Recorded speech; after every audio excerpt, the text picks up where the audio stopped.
আসসালামু আলাইকুম শিক্ষার্থী বন্ধুরা। আমরা কিন্তু আলোচনা করছিলাম নাউন নিয়ে এবং আর্টিকেল নিয়ে। আজকে আমাদের যে এপিসোডটা, আজকে ফাইনাল এপিসোড। আসলে 5 রকম নাউন যে আপনাদের দেখিয়ে দিয়েছি আমার বিগত লেকচারগুলোতে। তো সেখানে আমি দেখিয়ে দিয়েছি যে কোন ধরনের নাউন কিভাবে চিনবেন, বিভিন্ন ধরনের নাউন কিভাবে চিনবেন, এবং সেই নাউনের সাথে বিভিন্ন ধরনের আর্টিকেলের সম্পর্ক কি, কোনটার কোন ধরনের আর্টিকেল ব্যবহার করবেন। কিন্তু আমি কিন্তু এখনো আর নাউনের কোনো ক্লাসিফিকেশন আপনাদের দেখাইনি, অর্থাৎ কোনটা কোন ধরনের নাউন সেটা বলেছি, কিন্তু নাউন কত প্রকার কি কি এটার যে একটা ক্লাস আছে আমাদের বিভিন্ন বই পুস্তক পড়তে গেলে আমরা দেখতে পাই, সেই ক্লাসটা কিন্তু এখনো দেখাইনি আমি।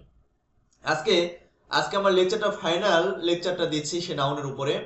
স্ক্রিনে দেখতে পাচ্ছেন যে নাউন নাউন দুই প্রকারের, একটা হলো কাউন্টেবল, একটা আনকাউন্টেবল। আবার নন কাউন্টেবল নাউনও আমরা বলি।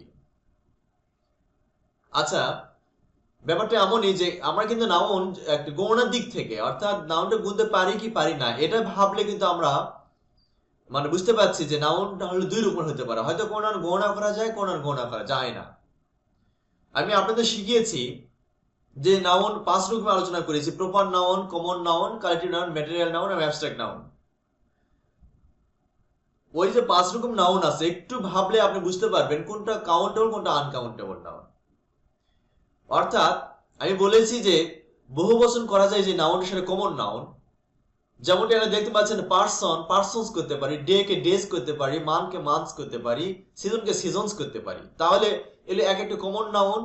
এবং কমন নাউন থেকে যেহেতু কালেক্টিভ নাউন গঠিত হয়েছে সমষ্টিগত ভাবেই, অর্থাৎ অনেক, এখানে ক্লাস দেখতে পাচ্ছেন, কমিটি দেখতে পাচ্ছেন, ক্যাটল দেখতে পাচ্ছেন, ফ্যামিলি দেখতে পাচ্ছেন, এগুলো কিন্তু এক একটি কালেক্টিভ নাউন, কারণ সমষ্টি বোঝায়। আর দুটার প্রথমের অক্ষরটা দেখতে পাচ্ছি, প্রথম লেটারটাই দেখতে পাচ্ছি সি অ্যান্ড সি।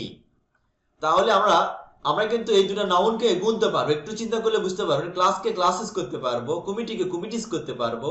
যেমন আমি এখানে দিয়েছি 2 পার্সনস 2 ক্লাসেস করা যায়, 2 ডেজ 2 কমিটিস করা যায়, 2 মান্থস 2 ক্যাটলস করা যায়, 2 সিজনস 2 ফ্যামিলিস করা যায়। তাহলে বুঝতে পারছেন কমন নাউন আর কালেক্টিভ নাউন দুটাই আমরা গণনা করতে পারি বা বহু বচন বা প্লুরাল করতে পারি। তাহলে আমরা বলতে পারি সি প্লাস সি, অর্থাৎ common noun plus collective noun is equal countable noun. তাহলে বলতে পারি C plus C is equal C. আমি আপনাদের এই ফর্মুলাটা দেখিয়েছি। আর আনকাউন্টেবল নাউন তাহলে কি হবে সেটা আমরা একটু দেখে নিব। স্ক্রিনে দেখতে পাচ্ছেন আরো দুটো নাউন, সেটা হলো ম্যাটেরিয়াল। আরো তিনটে নাউন দেখতে পাচ্ছি আমরা, একটা হলো ম্যাটেরিয়াল নাউন, একটা অ্যাবস্ট্রাক্ট নাউন, আর একটা হলো প্রপার নাউন। মোট 5 রকম নাউন উপস্থাপন করেছি। ম্যাটেরিয়াল নাউন আমরা জানেন ওয়াটার, সিলভার, এয়ার, সুগার, এগুলো কিন্তু আমরা গণনা করতে পারি না। ম্যাটেরিয়াল কখনো গুনতেই পারি না আমরা। আবার অ্যাবস্ট্রাক্ট নাউন আপনাদের বলেছি যে কোনো দৃশ্যমান কোনো নাউন নয় এটা। এই দৃশ্যগত চেহারাগত বা রূপগত কোনো বৈশিষ্ট্য নেই তার, আমরা দেখতেই পারি না। আসলে আমরা ওজন পরিমাপ করব কি করে? সেগুলো অ্যাবস্ট্রাক্ট নাউন। দেখতে অ্যাফেকশন, স্নেহ, ইলিউশন, মায়া, ফ্রেন্ডশিপ, বন্ধুত্ব, পোভার্টি, দারিদ্র, এই দেখতে পাচ্ছেন এগুলো কিন্তু আমরা কখনো কাউন্ট করতে পারবোই না, সম্ভব না। তাহলে ম্যাটেরিয়াল নাউনকে আমরা কাউন্ট করতে পারি না, অ্যাবস্ট্রাক্ট নাউনকে কাউন্ট করতে পারি না। আরেকটা নাউন আছে প্রপার নাউন। প্রপার নাউন সম্পর্কেও আমি আগে আলোচনা করেছি। আর এই যে 5 রকম নাউন সম্পর্কে যে টিউটোরিয়ালগুলো দিয়েছি আমি আপনাদের জন্য, সেগুলো যদি আপনি মিস করে থাকেন তাহলে আজকে লেকচারটা আপনার কাছে বুঝতে কষ্ট হবে। অবশ্যই সেই টিউটোরিয়ালগুলো দেখবেন, তাহলে আপনার কাছে ইজি মনে হবে। তাহলে ম্যাটেরিয়াল, অ্যাবস্ট্রাক্ট আর প্রপার নাউন গুলো, এই প্রপার নাউন যদি বলা হয় আর্থ, পৃথিবীতে একটি আছে, বাংলাদেশ একটি আছে, আটলান্টিক একটি আছে, পদ্মা একটি আছে, তাহলে একটি এর দ্বিতীয়টি হয় না যেহেতু, তাহলে আপনি কিন্তু বহু বচন করতে পারবেন না এগুলো। সেই জন্য আমি এখানে লিখেছি এগুলো ম্যাটেরিয়াল নাউন, অ্যাবস্ট্রাক্ট নাউন আর প্রপার নাউন, এই তিনটি সমন্বয়ে তিনটি এক এক করে আনকাউন্টেবল আমরা বলতে পারি। তাই আমি প্লাস চিহ্ন দিয়ে বুঝে দিয়েছি যে এই কয়েকটা এক একটা আনকাউন্টেবল নাউন। এই জন্য এখানে আমরা ছকে দেখতে পাচ্ছি টু ওয়াটার বা টু অ্যাফেকশন বা টু আর্থ, কখনো সম্ভব না, এটা ইম্পসিবল, কখনো কাউন্ট করা যাবে না। আবার to silver, to illusion, to বাংলাদেশেস, কোনোদিন এগুলো সম্ভব না, কখনো কাউন্টেবল নয়, বা এগুলো প্লুরাল করা যাবে না, বহুবচন করা যাবে না।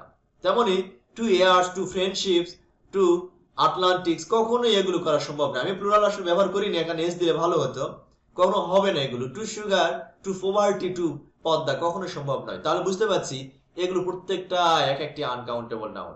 অর্থাৎ ম্যাটেরিয়াল নাউন, অ্যাবস্ট্রাক্ট নাউন এবং প্রপার নাউন এক একটি আনকাউন্টেবল নাউন। আর অন্য দিক থেকে সি অ্যান্ড সি অর্থাৎ কমন অ্যাকারেটিভ নাউন হলো কাউন্টেবল নাউন। আবারও বলছি, ম্যাটেরিয়াল অর্থাৎ এম, এ, পি এগুলো সব এক একটি আনকাউন্টেবল নাউন এবং সি সি কাউন্টেবল নাউন। আবার আরেক দিক থেকে কিন্তু নাউনে ক্লাসিফিকেশন করতে পারি। সেটা কি? সেটা হলো যে নাউন দুই রকম আমরা বলে থাকি, একটা কনক্রিট নাউন, একটা হলো অ্যাবস্ট্রাক্ট নাউন। সেই দিক থেকে দেখি কনক্রিট এবং অ্যাবস্ট্রাক্ট নাউন। কনক্রিট মানে হলো ইন্দ্রিয় গ্রাহ্য বা বস্তুগত যা রূপ আছে সেটাই হলো ইন্দ্রিয় গ্রাহ্য, আর একটা হলো বস্তুগত রূপ নেই। তাহলে এটা যদি আমরা বিশ্লেষণ করি কোনটা কনক্রিট নাউন আর কোনটা অ্যাবস্ট্রাক্ট নাউন, আপনি দেখতে পাচ্ছেন স্ক্রিনে, মনিটরে দেখতে পাচ্ছেন যে আর্থ, বাংলাদেশ, আটলান্টিক, পদ্মা এগুলো আমরা দেখতে পারি, সবার দৃশ্যমান রূপ আছে। তাহলে এটা কিন্তু কনক্রিট নাউন। আবার common noun person, day, month, season এগুলো কিন্তু আমরা বলতে পারি, এগুলো আমরা বলতে পারি পারসন কোন একটা ব্যক্তিকে আমরা দেখতে অবশ্যই পারি, এগুলো কিন্তু কমন নাউন বলবেন বা বলবেন কনক্রিট নাউন। আবার current noun class, committee, cattle, family, পরিবার এগুলো আপনি দেখতে পাবেন, এগুলো কিন্তু কারেন্ট নাউন। আবার ম্যাটেরিয়াল নাউন যেগুলো আছে ওয়াটার, সিলভার, এয়ার, সুগার এগুলো আপনি দেখতে পাবেন, অর্থাৎ এগুলো সব বস্তুগত রূপ আছে, প্রত্যেকটা বস্তুগত রূপ আছে, তাই এগুলোকে আমরা কনক্রিট নাউন বলবো। আর শেষে একটা স্ক্রিনে দেখতে পাচ্ছেন যে অ্যাবস্ট্রাক্ট নাউন সম্পূর্ণ ভিন্ন বিচিত্র, এর কোনো বস্তুগত রূপ বা কোনো দৃশ্যমান কোনো রূপ নেই, অর্থাৎ অ্যাফেকশন, ইলিউশন, ফ্রেন্ডশিপ, পভার্টি। তাহলে বন্ধুরা আপনারা এই ক্লাসে বুঝতে পারলেন দুটো পয়েন্ট, একটা হলো কাউন্টেবল আনকাউন্টেবল নাউন কিভাবে বুঝবো, আমি শিখেছি হলো সিসি কমন নাউন আর কালেক্টিভ নাউন এই দুটো হলো কাউন্টেবল নাউন। আর অন্য যে তিনটা থাকলো কি কি থাকলো, material noun M, abstract noun A আর প্রপার নাউন পি। তাহলে এগুলি হচ্ছে আনকাউন্টেবল নাউন। আবার আমরা আরেক দিক থেকে ক্লাস করতে পারি এগুলো বা প্রকারভেদ করতে পারি, একটা হলো কনক্রিট আর একটা হলো অ্যাবস্ট্রাক্ট। কনক্রিট আগেই বলেছি যেটা ইন্দ্রিয়গ্রাহ্য অর্থাৎ যার বস্তুগত বা দৃশ্যমান রূপ আছে সেগুলো কনক্রিট নাউন। তাহলে দেখতে হচ্ছে কনক্রিট নাউন চার প্রকারের, চারটি, একটা প্রপার, কমন, কালেক্টিভ আর ম্যাটেরিয়াল। আর দৃশ্যগত বা বাহ্যিক কোনো বৈশিষ্ট্য বা রূপগত কোনো রূপ নেই, যেগুলো দৃশ্যমান নয়, যে নাউনটা ইন্দ্রিয়গ্রাহ্য নয় যেটা, সেটা হলো অ্যাবস্ট্রাক্ট নাউন। অর্থাৎ এটা গুণবাচক নাউন বলা হয়, এটা মন্দ অনুভব করা যায়। দেখতে পাচ্ছেন অ্যাফেকশন, ইলিউশন এগুলো সব হলো অ্যাবস্ট্রাক্ট নাউন। তাহলে আপনারা বুঝতে পারলেন কাউন্টেবল, আনকাউন্টেবল আর কনক্রিট আর অ্যাবস্ট্রাক্ট নাউন এগুলো কিভাবে আমরা ক্লাস করেছি। বন্ধুরা আমি আশা করি বা বিশ্বাস করি আপনারা অবশ্যই এনজয় করেছেন ক্লাসটা। এরপর আপনাদের জন্য আরো অনেক মজার মজার টিউটোরিয়াল আমি নিয়ে আসতেছি আপনাদের জন্য। আপনারা অপেক্ষা করবেন আর বেশি বেশি করে রিপোজিটরির সাথে থাকবেন, বেশি বেশি শেয়ার করবেন, কমেন্ট করে জানাবেন। আর আপনারা কমেন্ট করে জানাচ্ছেন বিভিন্ন লেকচার পাওয়ার জন্য, আমি চেষ্টা করছি ধাপে ধাপে আলোচনাটা চালিয়ে যাওয়ার জন্য। যেমন এরপর প্রোনাউন, অ্যাডজেক্টিভ, ভার্ব এগুলো আলোচনা করব। আবার একাডেমিক আলোচনা জবের জন্য, তারপরে হলো ভার্সিটি অ্যাডমিশনের জন্য, মেডিকেল অ্যাডমিশনের জন্য, সবকিছুর জন্যই এক এক করে টিউটোরিয়াল সাজাচ্ছি। আপনারা অবশ্যই এনজয় করবেন। আজকে এটুকুই। আসসালামু আলাইকুম ওয়া রাহমাতুল্লাহ।